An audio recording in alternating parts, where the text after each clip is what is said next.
ഗുരുതരാവസ്ഥയിലായ അവതാരകനും നടനുമായ രാജേഷ് കേശവനെ വിദഗ്ധ ചികിത്സയ്ക്കായി വെല്ലൂർ ആശുപത്രിയിലേക്ക് മാറ്റി. ഓഗസ്റ്റ് മാസത്തിൽ ഒരു പരിപാടിക്കിടെയാണ് രാജേഷ് കുഴഞ്ഞു വീണത്. ഒരു മാസത്തിനടുത്തായി കൊച്ചി ലേക്ക് ഷോർ ആശുപത്രിയിൽ ചികിത്സയിലായിരുന്നു അദ്ദേഹം.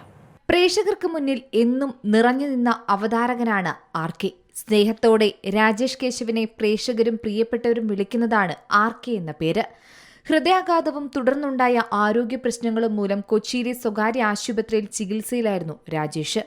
അദ്ദേഹം ഹോസ്റ്റ് ചെയ്ത ഷോസ്, ഇന്റർവ്യൂസ്, അങ്ങനെ യൂട്യൂബിൽ പരതിയാൽ തന്നെ 47-കാരൻ സ്വന്തം അധ്വാനം കൊണ്ട് നേടിയെടുത്ത കാര്യങ്ങൾ ഒട്ടനവധിയുണ്ട്. വലിയ വലിയ സ്റ്റേജ് ഷോകൾ ഹോസ്റ്റ് ചെയ്ത താരം ഓരോ ഷോയും തന്റെ പാഷനു വേണ്ടി ഉപയോഗിച്ചതായിട്ടാണ് നമുക്ക് കാണുന്നത്. വ്യത്യസ്ത ലാംഗ്വേജുകളിൽ നിന്നും താരങ്ങൾ വന്നാലും അവരെയൊക്കെ രാജേഷ് ഈസിയായി ഹാൻഡിൽ ചെയ്യാറുണ്ട്. അതെല്ലാം ബാലൻസ് ചെയ്തു കൊണ്ടുപോകാനും രാജേഷിന് സാധിച്ചു എന്നുള്ളതാണ് വസ്തുത. കുറച്ചു ദിവസം മുമ്പാണ് രാജേഷ് ഗുരുതരാവസ്ഥയിലാണെന്ന വാർത്ത പുറത്തുവന്നത്.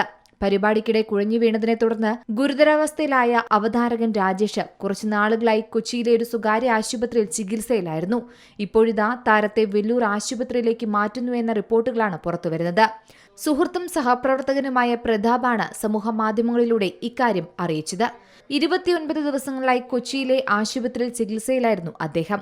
ആരോഗ്യനിലയിൽ നേരിയ പുരോഗതിയുണ്ടെന്നാണ് അടുത്ത റിപ്പോർട്ടുകൾ വ്യക്തമാക്കുന്നത്. ഇപ്പോൾ താരത്തെ വിദഗ്ധ ചികിത്സയ്ക്ക് വേണ്ടിയാണ് വെല്ലൂർ ആശുപത്രിയിലേക്ക് മാറ്റുന്നത്.